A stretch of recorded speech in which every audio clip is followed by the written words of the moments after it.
As we come on air, we are getting an update on last night's deadly ferry crash. It happened in Clearwater. You're watching 10 Tampa Bay Plus. I'm Frank Wiley. Multiple law enforcement agencies are at the Clearwater Police headquarters right now. Let's go ahead and listen in. Good afternoon, everyone. I'm Chief Eric Gandy of the Clearwater Police Department. We're here this afternoon to provide you some updates on last night's tragic boating crash.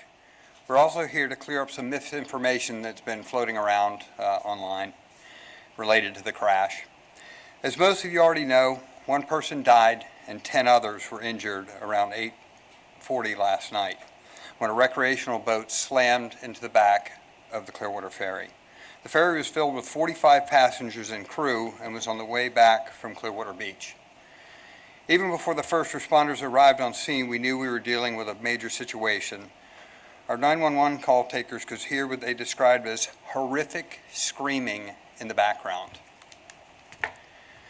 Dozens of police officers and firefighters rushed to the scene. Representatives of other agencies, including the Pinellas County Sheriff's Office, FWC, and the Coast Guard were involved. It was a team effort in this tragic situation. Early on, the Clearwater Fire Department declared it a mass casualty event. Chief Tedesco will talk a little bit more about that later, but we had 1 fatality, 6 trauma alerts, and 10 total injuries. Victims were taken to hospitals in Clearwater, St. Pete, and even Tampa. Our thoughts go out to the families of those who were on board the ferry last night, particularly to the children and the family of the gentleman who died. It should also be noted that the efforts of a ferry crew member likely saved lives last night. I want to be clear about one thing. The ferry didn't strike a sandbar, as has been reported earlier. The ferry was struck from behind by a vessel that left the scene prior to the arrival of law enforcement. I'm going to play for you a video of the crash, and it will depict the point of impact. It's lengthy, but we're not going to show much of it. It's enough to suffice. It will show a few seconds of this video that will give you some perspective on how this crash occurred. Go ahead and play that, please.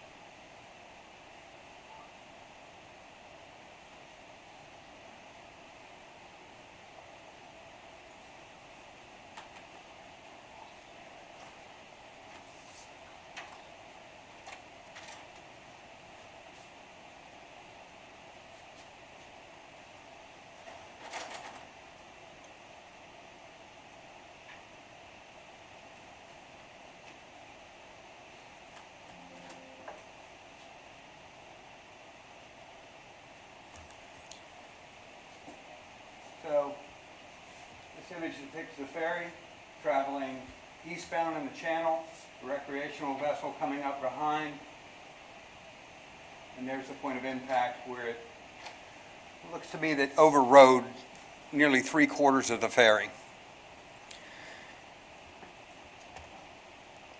So that vessel left after the crash. Pinellas County Sheriff's deputies located about 3.5 miles south by the Bel Air Causeway. The operator and the passengers were on board that vessel. So FWC is handling the crash investigation. The United States Coast Guard is handling the administrative investigation involving a U.S. Coast Guard inspected vessel, which the ferry is. So Major Evan Lakowski from FWC is here with us, along with the Clearwater Fire and Rescue EMS Chief Tony Tedesco. I'm going to turn it over to EMS Chief Tedesco first, and he can talk a little bit about what they encountered and his personnel encountered upon arriving at the scene and why they declared it a mass casualty event. Chief Tedesco. Good afternoon. My name is Tony Tedesco, Tony-Tedesco. I am the EMS Chief for the City of Clearwater and Acting Deputy Chief for the City of Clearwater Fire and Rescue. Yesterday we did respond to this mass casualty incident, and upon arrival our crews were inundated with a great deal of victims and patients, all coming aboard basically the mouth of the Memorial Causeway Bridge. A great many patients. Now, what is a mass casualty? A mass casualty is when we have more victims than we do resources to be able to handle the victims that are on scene. And that's what we had. We actually entered into a level 1 mass casualty. We pulled as many ambulances and transport rescues as we possibly can. We ended up with, as Chief Gandy said, 10 patients when it was all said and done.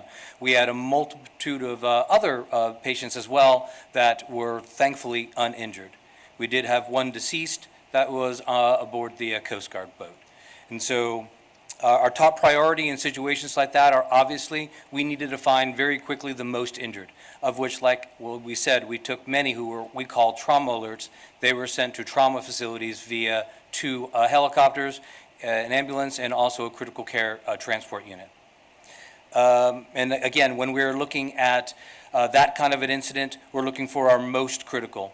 And it was a little bit challenging because we had great Good Samaritans who were bringing people in.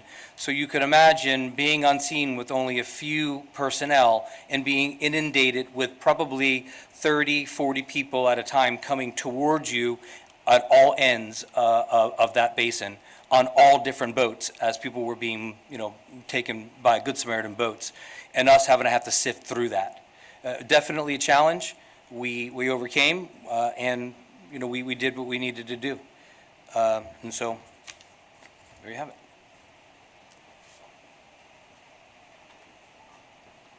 So next up, Major Laskowski from FWC, and he can speak to the crash investigation and give you kind of some perspective on how they go about conducting these investigations. Certainly it's early on in this, a lot of witnesses, a lot of information to sift through. Clearwater PD is providing a support role, obtaining evidence, obtaining videos, identifying witnesses and potential witnesses. So we've worked well and collaborated together on many things over the years since we implemented a Marine unit, but I think it's important for you to hear from them on everything that they have to do to conduct one of these investigations. It's much different than a garden variety crash on a surface street. Major. Thank you, Chief. Major Evan Laskowski with the Florida Fish and Wildlife Conservation Commission, and that's EVANLASKOWSKI. So last night we responded to the accident involving approximately a 37-foot recreational center console vessel ramping up the stern of an approximately 40-foot commercially registered vessel with approximately 45 people on board. It was a very dynamic accident scene involving several different locations. The recreational vessel ended up at the Bel Air boat ramp, as the chief stated. The commercial ferry ended up on a sandbar, and then we had several different victims transported to 4 different local hospitals. So we had all hands on deck. We responded with 3 critical incident investigators, their critical incident supervisor, along with several patrol officers, Clearwater PD officers, detectives, and then our area supervisor, who stands behind me, Captain Matt Delarosa, also responded to scene. We seized both vessels as evidence as part of this investigation, and we're continuing to conduct interviews and review relevant footage of the incident to aid in our investigation. Obviously, our thoughts and prayers go out to the victims of this tragic accident, and we're committed to completing a thorough accident investigation to determine exactly what caused this horrific event. And we can open it up, or I'll turn it back over to the chief, and he can. Sure. And I'll finish what you were saying. We'll open it up to questions. We will field them based on who did what. So if it's related to the crash investigation, certainly FWC. If it's medical evacs and things like that, Clearwater Fire and PD can answer those questions. So go ahead. Question for FWC, I believe. Can you confirm that the suspect vessel or boat was a blue and white boat with the word statement written across it? Yeah, so we can confirm that vessel was there. And some members of the media were actually at the Bel Air boat ramp last night, and we're taking some photographs, and that was the vessel in question for this accident. Yes, ma'am. My question is for Major Laskowski. Because we can see in the video the conditions last night, could you please comment on what you observed from these conditions? What kind of a boating night was it? It looks like the ferry's running lights are on, and it was a moonlit night, and there's lighting from the bridge. So can you talk to me about what conditions existed down on the water last night? So we will be surveying both vessels, checking for operation of the running lights. U.S. Coast Guard is also conducting a concurrent investigation into the commercial vessel and making sure that all federal regulations were followed on that vessel. So they'll be also investigating all the equipment on that commercial vessel to make sure everything was in working progress. Our team of investigators will be completing damage assessments to both vehicles, inspecting all the different vessel systems, and then we'll also revisit the accident site and determine exactly, the points of view of the two operators and what they may have seen just prior to, during, and after that accident occurred. But you can see in the video, the ferry's lights are on, and it's a moonlit, well-lit night, can't you? It would depend on which direction you're traveling. Sometimes if you're an experienced boater and the moon is behind you, you've got great visibility. If the moon's in front of you, not so much. So it's a preliminary, we'll be, identifying all of that through our investigation. What's the status of the recreational boat driver? Has he been cooperative? What's his status right now? What's his identity? Do you have his identity? Yes. So I believe we're going to release all those names, and we'll get that out via our PIO. So I'll give you all those names in one from our PIO. But he was cooperative last night. We conducted, like we normally do, our survey of the vessel, everybody that had been on scene. We spoke with the witnesses that we were capable of speaking with. The chief spoke to just the sheer volume. And I'll go back a little bit. And the initial response by everyone is to make sure that we protect everyone's life and limb, regardless of what vessel they were part of or what their involvement may or may not have been. And that was our initial response, with well over 50 people involved, a lot of unknowns. That's where we started initially.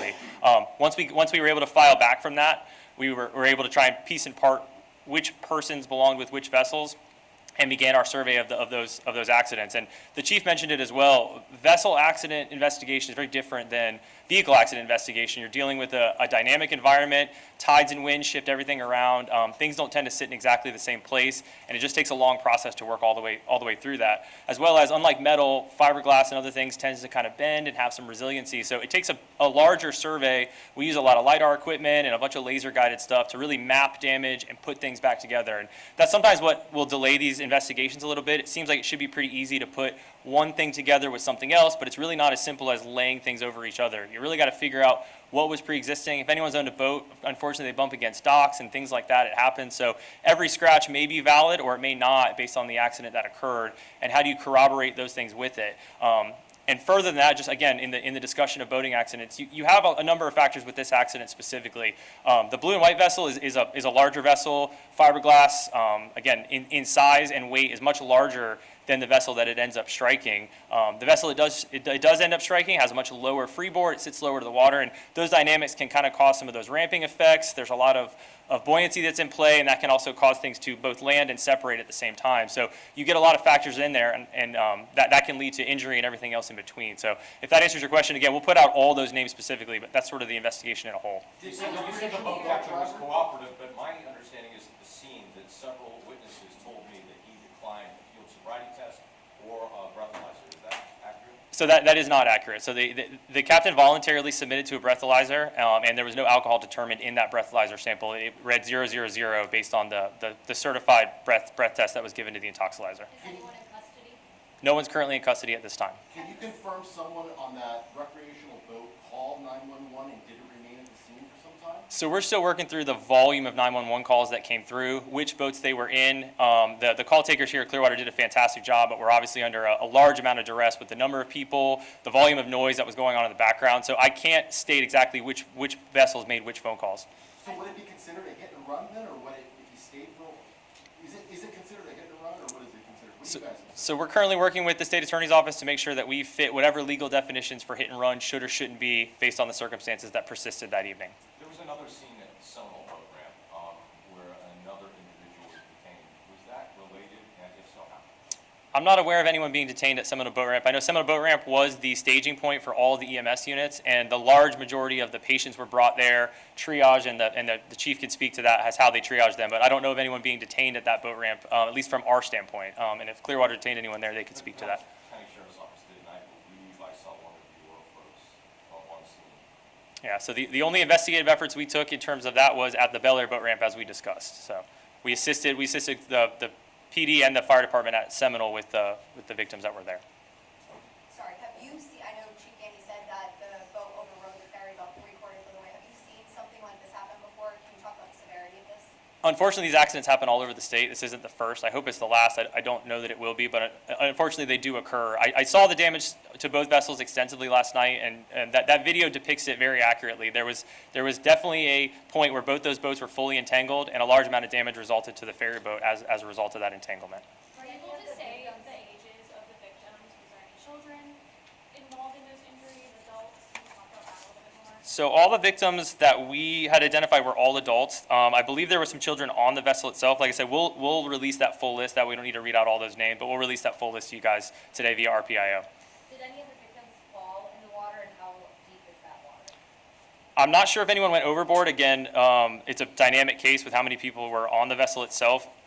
Everyone other than the one decedent was able to survive the incident itself. I know some people also got themselves off the boat. Once the crash occurred, the vessel ended up in some shallower water right there on the sandbar, which I think is where that story was coming from for that vessel being aground. It did end up aground post the event, and a lot of people were able to get themselves off the boat in pretty shallow water and walk to either other good SAMs that were able to take them away or responding vessels that were able to get them back to shore safely. One witness told me that they saw a blue and white vessel pushing the ferry towards the sandbar. Do you know anything about that? I don't know anything about that. Again, the chief talked about the longer version of this video. There is many more minutes that we're going to diagnose in there to try and figure out what was going on. And back to the question about 911 calls, we're going to try and build that timeline back and see who was making what phone calls at what time. And again, that's the complexity of an event of this magnitude, as well as when it involves boats like this. Again, every piece of evidence tries to float away. We were dealing with a late night, and again, a lot of people to deal with. But bottom line, if you hit a boat and you call 911, you should remain until law enforcement. Should you ever leave before law enforcement arrives? Or? We would always recommend that if someone's involved in an accident, you remain on scene, you render aid that you can, you call all the local authorities that you can, and do everything you can in that moment. And we're committed. If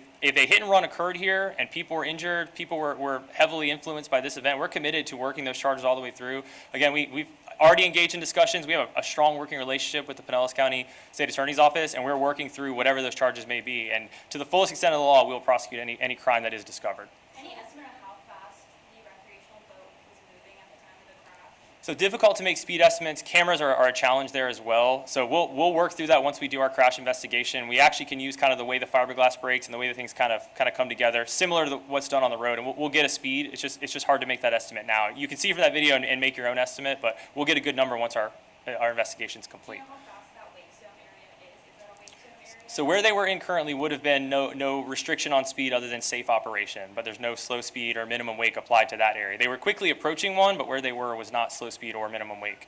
Can you at least release the name of the operator of the blue and white vessel that we saw at LA last night? Yes, we'll release all of that. Like I said, I'd rather just let all that go out as one big piece from RPIO.